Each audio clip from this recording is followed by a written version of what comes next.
Hello friend, नमस्कार और स्वागत है आज आप सबका आज के इस एपिसोड में। और आज हम लोग बात करेंगे जो स्टॉक के बारे में, वो है आदित्य बिरला ग्रुप का हिंडाल्को। जैसा कि आपको पता है कि हिंडाल्को जो है आदित्य बिरला ग्रुप का क्राउन ज्वेल माना जाता है, सबसे बड़ी कंपनी है आदित्य बिरला ग्रुप में। और आज जो है जब हम बात कर रहे हैं तो आज क्लोजिंग आवर्स तक हिंडाल्को जो है सबसे अच्छा परफॉर्म की है। So it is a top gainer for today. अब चूँकि ये आज का टॉप गेनर है तो जिनके पैसे बढ़े हैं वो काफ़ी खुश होंगे और वो सोच रहे होंगे कि मुझे इसमें अभी बने रहना है या प्रॉफिट बुक कर लेना चाहिए। बहुत सारी चीज़ें दिमाग में आ रही होगी, तो आपको ये जानना ज़रूरी है कि ये स्टॉक में कितने दिन तक आप बने रह सकते हैं। तो उसी को हम लोग समझने की कोशिश करेंगे यहाँ पे। आज अभी जब हम बात कर रहे हैं तो आज हम लोग 6 मई 2021 को इवनिंग में बात कर रहे हैं। तो आपका कल के लिए और आने वाले फ्यूचर समय के लिए जो हिंडाल्को का स्टॉक पोजीशन है उसमें आपने जो पोजीशन लिया हुआ है उस पर आपकी क्या स्ट्रैटेजी होनी चाहिए उसके बारे में हम लोग बात करेंगे। तो चलिए स्टार्ट करते हैं। स्टार्ट करने से पहले एज़ यूजुअल हम लोग डिस्क्लेमर देखेंगे, तो आप अच्छे से अपने वीडियो को पॉज करके इस डिस्क्लेमर को पढ़ लीजिए और उसके बाद हम अपना वीडियो का शुरुआत करेंगे।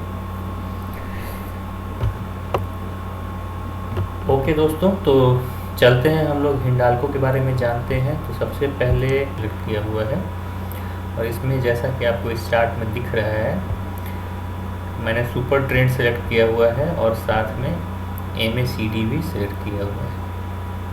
ओके, तो आपको यहाँ पे जैसा कि दिख रहा है कि यहाँ पे ये अप ट्रेंड बना सुपर ट्रेंड में और ये जो डेट है ये है 2 अप्रैल। सो उसके बाद से कंटिन्यूसली हिंडाल्को अप ट्रेंड में बना हुआ है। आप देखेंगे कि यहाँ पे एक डाउन ट्रेंड बनने की कोशिश हुई थी बट वो एक्चुअली ज़्यादा देर तक सस्टेन नहीं किया और ये फिर से अप ट्रेंड में गया। आपको एक्चुअली ये कैंडल स्टिक में ज़्यादा अच्छे से नहीं दिखाई दे रहा होगा, तो मैं आपको यहाँ लाइन चार्ट में दिखाता हूँ कि इसका कैसा परफॉर्मेंस है। तो देखिए यहाँ से ये अप ट्रेंड ही शुरू हुआ है, थोड़ा सा यहाँ डाउन होने हुई थी बट ये धीरे धीरे अप ट्रेंड। सो आज 387 है और फिर से हम लोग कैंडल स्टिक सेलेक्ट कर लेते हैं क्योंकि कैंडल स्टिक में ओपनिंग क्लोजिंग दिखता है। तो आप देखिए आज जो है काफ़ी बड़ा कैंडल बना है। तो सबसे पहले तो ये हम लोग को जानने की कोशिश करना है कि ये जो स्टॉक है अपने इंट्रिंसिक वैल्यू के ऊपर ट्रेड कर रहा है या उसे ज़्यादा हाई वैल्यू पे ट्रेड कर रहा है। तो बहुत सारे इन्वेस्टर्स जो हैं अलग अलग स्ट्रैटेजी के साथ एंटर करते हैं किसी भी स्टॉक में।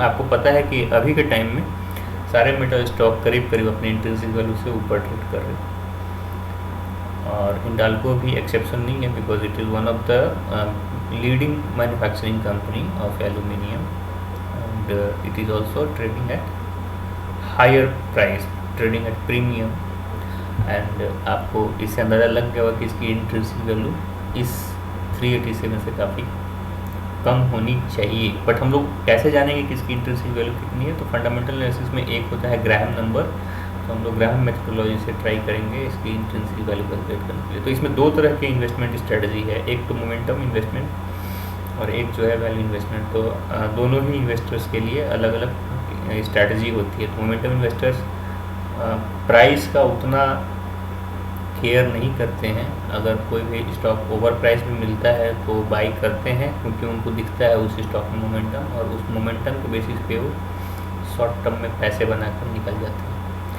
बट बहुत सारे ऐसे इन्वेस्टर्स हैं जो वैल्यू इन्वेस्टिंग में बिलीव रखते हैं और उनके लिए ये इम्पॉर्टेंट हो जाता है कि वो हमेशा एक स्टॉक को उसके इंट्रिंसिक वैल्यू से नीचे खरीदें ताकि उनको उसमें एक पॉजिटिविटी की गुंजाइश रहे और जब वो स्टॉक अपने इंट्रिंसिक वैल्यू के ऊपर ट्रेड करे या इंट्रिंसिक वैल्यू के आसपास ट्रेड करे तो उसको बेचकर मुनाफा कमाए। तो 2 तरह की स्ट्रैटेजी है।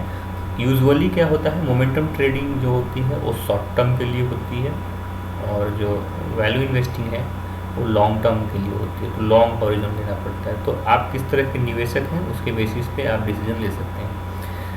तो ज़्यादा टाइम ज़ाया ना करते हुए चलिए हम लोग ग्राहम नंबर्स के बेसिस पे इसका इंट्रिंसिक वैल्यू कैलकुलेट करने की कोशिश करते हैं। तो सबसे पहले तो आप ये देखिए कि हिंडाल्को की जो स्टॉक है उसमें क्या क्या प्लस पॉइंट है और क्या क्या रिस्क है। तो सबसे पहले हम लोग रिस्क की बात करेंगे। रिस्क में जो फाइनेंशियल पोजीशन है उसमें सबसे पहले आपको यहाँ पे दिख रहा होगा कि ये फेल कर रहा है, जो सैनिटी चेक है वो उसको हम लोग देखने की कोशिश करें। तो व्हाट इज़ द रीज़न? इसका जो डेट है it is not well covered by operating cash flow. So ये जो कंपनी है उतना ऑपरेटिंग कैश फ्लो जनरेट नहीं कर रही है जिससे कि इसका डेट आसानी से कवर हो सके। सो कैसे पता चलेगा? That you can know by seeing the current ratio and जो डिफरेंट रेशियोज होते हैं फाइनेंशियल रेशियो, वहाँ से समझ में आएगा। आपको यहाँ पे क्लिक करके देखा है, बट बाद में हम इस पर जाएंगे। उसके बाद देखिए दूसरा जो है यहाँ पे क्या इनसाइडर सेलिंग हुई है, तो इसमें आंसर इज यस।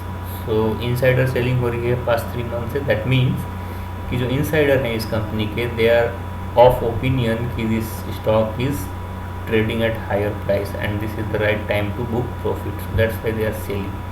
ठीक है। अब उसके बाद तीसरा पॉइंट आता है कि are they forecast achieve profitability, तो कंपनी इज करेंटली प्रॉफिटेबल। उसके बाद are revenue and earnings forecast to grow.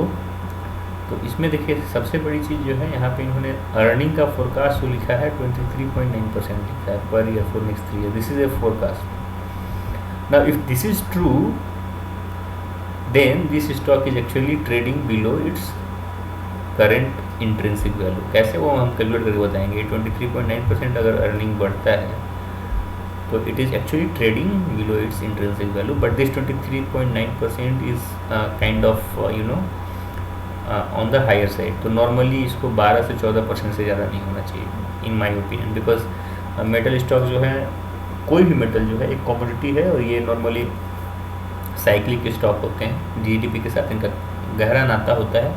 GDP ही अगर आपका 11 से 12% के ऊपर में ग्रो कर रही है तो it can not grow 23.9% unless and you are doing very good. और ये सब जो है कंपनी काफ़ी मैच्योर कंपनी है। So having this kind of opportunity is slightly questionable. तो ये आपको कंजर्वेटिव लेना पड़ेगा। तो आप 15% लेकर के कैलकुलेट करिए मेरे हिसाब से ना। अब आते हैं हम लोग ग्राहम नंबर वैल्यूएशन के ऊपर। तो ग्राहम नंबर वैल्यूएशन में हमने अभी का करंट शेयर प्राइस डाला है, अर्निंग पर शेयर डाला है एंड एक्सपेक्टेड ग्रोथ रेट। तो मैंने 12 लिया है, इसको हम 15 लेकर रखते हैं। अगर आप अभी इसको 15 लेंगे तो करंट प्राइस होना चाहिए 397.4 और इट इज़ 385.9, तो it is still under value. That means कि अगर आप इन्वेस्ट अभी भी करेंगे तो you will have a better opportunity for return. But अगर आप 23.9 ले लें तो कितना आएगा share price? You will be surprise that this stock should be actually valued at 581।